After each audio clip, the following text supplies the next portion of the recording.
భారీ వర్షం నెల్లూరు జిల్లాపై తన ప్రతాపాన్ని చూపించింది. ఎడతెరికి లేకుండా కురుస్తున్న వర్షాలకు సింహపురి వాసులు జలదిగ్బంధంలోనే ఉండాల్సిన పరిస్థితి ఏర్పడింది. వర్షాలకు వేలాది మంది ఇళ్లను కోల్పోయి సాయం కోసం ఎదురు చూస్తున్నారు.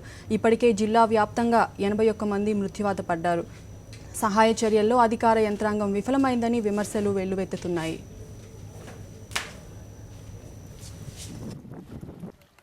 నెల్లూరు జిల్లాలో ఎడతెరిపి లేకుండా కురుస్తున్న భారీ వర్షాలకు ప్రజలు తమ ప్రాణాలను రక్షించుకునేందుకు చెట్టు, పుట్ట, గోడ, పైకప్పు ఏది కనిపిస్తే అదే ఆసరాగా గంటల తరబడి గడిపేస్తున్నారు.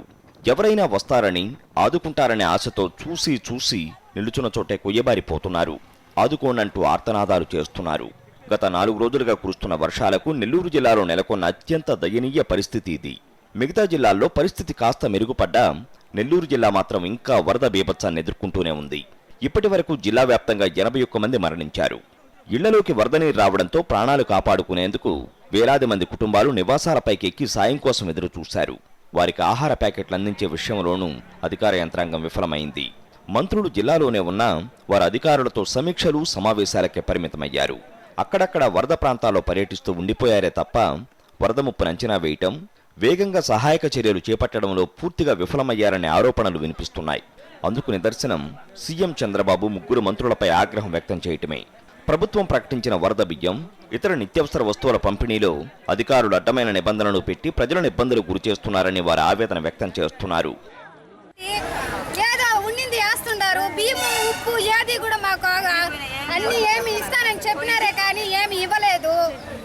మా వట్రపాలను అసలు పట్టించుకునే లేదు సార్. ప్రతి ఒక్క చోట్లో 50,000 ఇస్తున్నారు, 10 లీటర్లు కృష్ణాలు ఇస్తున్నారు, పేపర్కి వేసినారు, టీవీలకు వేసినారు. మా వట్రపాల పోలను అసలు పట్టించుకునేదే లేదు సార్. ఎన్డీఆర్ఎఫ్ బృందాలు కొంతమంది బాధితులను పడవల సహాయంతో సురక్షిత ప్రాంతాలకు తరలించారు. ఇప్పటికీ వేల మంది బాహ్య ప్రపంచంతో సంబంధం లేకుండా వరదలోనే ఉండిపోయారు. మనుబోలు వద్ద జాతీయ రహదారి గండిపడడంతో చెన్నై, విజయవాడకు రాకపోకలు నిలిచిపోయాయి. జనరల్ డెస్క్, సాక్షి న్యూస్. భారీ వర్షాల వల్ల నెల్లూరు జిల్లా అతలాకుతలమైంది. నెల్లూరు నగరంతో పాటు పలు గ్రామాలు జలదిగ్బంధంలోనే ఉన్నాయి. జిల్లాలో వరదలకు 1000 ఇళ్లు నేలమట్టమయ్యాయి. 4 లక్షల మంది నిరాశ్రయులయ్యారు. నెల్లూరులో ముంపు ప్రాంతం నుంచి పూర్తి వివరాలను మా కరెస్పాండెంట్ అమర్ని అడిగి తెలుసుకుందాం. అమర్, నెల్లూరులో పరిస్థితి ఎలా ఉంది? అలాగే ప్రభుత్వం నుంచి ఏమైనా సహాయం అందిందా? రమ్య, గత 5 రోజులుగా నెల్లూరు నగరంలో కురుస్తున్న భారీ వర్షాలకు పలు ప్రాంతాలు జలమయమయ్యాయి. దాదాపు నెల్లూరు చెరువు కింద ప్రాంతాలన్నీ కూడా నీటితో నిండిపోయాయి. 5 రోజులు అయినప్పటికీ కూడా వారికి ఎలాంటి సహాయం అందలేదు. కొందరు స్వచ్ఛంద సంస్థలు, ప్రభుత్వ సంస్థలు కూడా సాయం అందిస్తున్నప్పుడు కూడా పూర్తి స్థాయిలో వారికి అందడం లేదు. ప్రధానంగా శివగిరి కాలనీ, పరమేశ్వరి నగర్, ఇరుకడ పరమేశ్వరి ఆలయము, ఇరగాళ్లమ్మ సంఘము, రాజీవ్ గృహాల తదితర ప్రాంతాలన్నింటిలో కూడా పూర్తిగా నీటిలో ఉండిపోయి దాదాపు 6 నుంచి 7 అడుగుల మేర నీరు ఇంట్లో నిలిచిపోయింది. ఇంత తాగునీరు లేక ప్రజలు చాలా అవస్థలు పడుతున్నారు. మొదటి ఫ్లోర్ కూడా నిండిపోవడంతో 2వ ఫ్లోర్, 3వ ఫ్లోర్కి వెళ్లి పైనుంచి నిలబడి అక్కడి నుంచి ఆర్తనాదాలు చేస్తున్నారు. నిన్న దాదాపు ఎన్డీఆర్ఎఫ్ దళాలు రంగంలోకి దిగిన తర్వాత కొంచెం పరిస్థితి మెరుగులోకి వచ్చింది. ఎన్డీఆర్ఎఫ్ దళాలు బోట్ల సహాయంతో ఇళ్ల వద్దకు వెళ్లి వారికి తాగునీటిని, ఆహారాన్ని సరఫరా చేశారు. దీంతో కొద్దిమేర ఉపశమనం లభించింది. కానీ పూర్తి స్థాయిలో వారికి ఆహారం అందడం లేదు. అంతేగాక గత 5 రోజులుగా ఆ ప్రాంతం అంతా కూడా విద్యుత్ సరఫరా లేకపోవడంతో పలు సమస్యలు ఎదురవుతున్నాయి. ప్రధానంగా రాత్రి వేళల్లో ఇంట్లో ఉండలేక, వీధుల్లో ఉండలేక అవసరం పడుతున్నారు. కొందరిని పునరావాస కేంద్రాలు తరలించినప్పటికీ కూడా చాలా మంది అక్కడ వెళ్లేందుకు ఇష్టపడడం లేదు.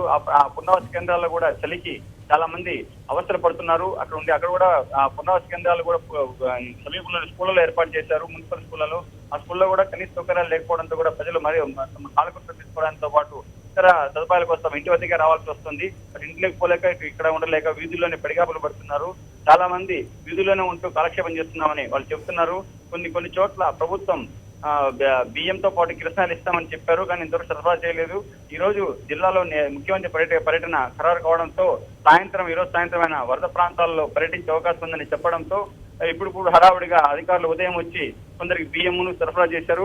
టీడీపీ నేతలు కూడా అక్కడ చేరుకొని ఆహార పొట్లాలను అందించారు. అంతా సవ్యంగా సాగుతున్నట్టు ముఖ్యమంత్రి చెప్పాలని చెప్పి వాళ్ళు వరద బాధితులకు సూచించారు. అంతేగాక నిన్న ఉదయం సీఎం నిర్వహించిన టెలికాన్ఫరెన్స్ లో జిల్లా అధికారులతో పాటు టీడీపీ నాయకులతో కూడా ఆగ్రహం వ్యక్తం చేశారు. 4 రోజులు అయినప్పటికీ ఎందుకు పూర్తి స్థాయిలో సహాయక కార్యక్రమాలు చేపట్టలేదని చెప్పి కూడా ఆయన చాలా తీవ్రంగా ఆగ్రహం వ్యక్తం చేశారు. అన్ని సౌకర్యాలు ఉన్నప్పటికీ ఎందువల్ల స్పందించలేదని కూడా చెప్పారు. ప్రస్తుతం జిల్లాలో దాదాపు 100కు పైగా గ్రామాలన్నీ కూడా నీటిలోనే మునిగి ఉన్నాయి. ప్రధానంగా గూడూరు, వెంకటగిరి, ఆత్మూరు డివిజన్ లోని గ్రామాలన్నీ కూడా అతలాకుతలమయ్యాయి. వారికి ఇప్పటికి కూడా గ్రామాలకు చేరుకోలేని పరిస్థితి ఏర్పడింది. హెలికాప్టర్ల ద్వారా నిన్న మొన్న కొద్దిగా వారికి ఆహార పట్టాలు తాగునీరు అందించారు. కానీ ఈ రోజు ఆ పరిస్థితి లేదు. ఉదయం నుంచి కూడా కొంచెం వాతావరణంలో మార్పులు రావడం, మధ్యాహ్నం నుంచి కూడా నెల్లూరు జిల్లాలో కొన్ని చోట్లంతా కూడా వర్షం పడుతుంది. నగరంలో కూడా కొద్దిసేపటి క్రితం వర్షం మరోసారి మొదలైంది. దీంతో వారికి సహాయ కార్యక్రమాలు అందించేందుకు కూడా విఘాతం కలిగింది. ఆహార పట్టాలు సిద్ధం చేసినా కానీ అందించలేని పరిస్థితి ఏర్పడింది. నెల్లూరు నగరంలో మునక ప్రాంతాల్లో ఉన్న నీటిని తొలగించేందుకు మరో 3 రోజులు పట్టవచ్చని చెప్పి అధికారులు అంటున్నారు. ప్రధానంగా రామలింగాపురం, బీఆర్టీ సెంటర్, సంకు రోడ్ తో పలు ప్రాంతాలన్నీ కూడా పూర్తిగా జలమయమయ్యాయి. కాలువల్లోని పూడికను తీయాల్సి ఉంది. Ramya. Right, thank you Amar. Nellore జిల్లా వరద పోటుతో విలవిల్లాడుతుంది. జిల్లాలోని చాలా గ్రామాలు ఇంకా జలదిగ్బంధంలోనే ఉన్నాయి. గ్రామాలే కాదు, నగరంలోని పరమేశ్వర్ నగర్, మన్సూర్ నగర్తో పాటు పలు ప్రాంతాలన్నీ నీటిలో మునిగిపోయాయి. మద్రాస్ బస్టాండ్లోని కాలువలన్నీ పూడికతో నిండిపోవడంతో వరద నీరు వెళ్లే పరిస్థితి కనిపించడం లేదు. దీంతో గత 4 రోజులుగా వరద నీటిలోనే గడుపుతున్నారు అక్కడి జనం. తినేందుకు తిండి, తాగేందుకు నీళ్లే కాదు, కనీసం నిలబడేందుకు చోటు కూడా వరద నీటిలో నరక యాతన పడుతున్నారు. ఏ అధికారి తమను పలకరించలేదని, కనీస సాయం కూడా అందలేదని వాపోతున్నారు. కాలువలు చూస్తే బాటలు ఉన్నాయి, ఇళ్లలే పోయినాయి. మమ్మల్ని పట్టించుకున్న నాయకుడే లేరు. ఇక ఓట్లు అప్పుడైతే పరుగులు తాళరు కానీ ఇట్టేటప్పుడు పరుగులు తాళరు. మమ్మల్ని పట్టించుకో, మాకు నీళ్లు నిప్పులు ఒక్కరు కూడా చూసేవాళ్ళులే, మాకు గుడ్డేసేవాళ్ళులే. మా బాధలు నీళ్ళల్లో పెట్టుకొని బిడ్డలను పెట్టుకొని నానా తిప్పలు పడుతున్నాము. ఎవరు ఓట్లకి అయితే అసలు చూడండి అట్టు వచ్చి ఒక్కరు కూడా పట్టించుకునేవాళ్ళులే. ఇంతలో నీళ్ళల్లో ఉన్నాం. ఇప్పుడు 3-4 రోజుల నుంచి ఒకటే వర్షం ఈ వాటలో ఉన్నాం, బాధలు పడతా ఉన్నాం. అది ఇక్కడ దాకా వస్తారో చూసుకొని చక్కగా వెళ్ళిపోతారు. అది పరిస్థితి. అదే మా కాలువలు చూసి ఏమైనా చెయ్యాలా, మాకు కూడా ఏదైనా చూడాలా. 4 రోజులు మాకు నీళ్ళు వచ్చాయి. 3 రోజులు 4 రోజులు అది ఎంత ఇబ్బంది పడుతున్నాం అంటే రోడ్ల మీద కట్టుకొని బర్రెలు అంత ఇబ్బంది పడుతున్నాం సార్. ఒక్కరు కూడా మమ్మల్ని మంచి చెడ్డ అంటాం వల్ల చూసే వాళ్ళని చూస్తుంటారు కానీ మన వాళ్ళు పట్టించుకోవటం వల్ల అదే అంటే మీరు కట్టుకోండి గోడ అంటుండ్రు.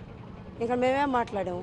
మునిగిపోతా ఉంది మన్సూర్ నగరు, పరమేశ్వర నగరు, బుద్ధిస్ట్ నగరు మొత్తం ఇక్కడ మునిగిపోతా ఉంది. కాలువ అంతా పాంబు, కరెంటు ఏమి లేదు.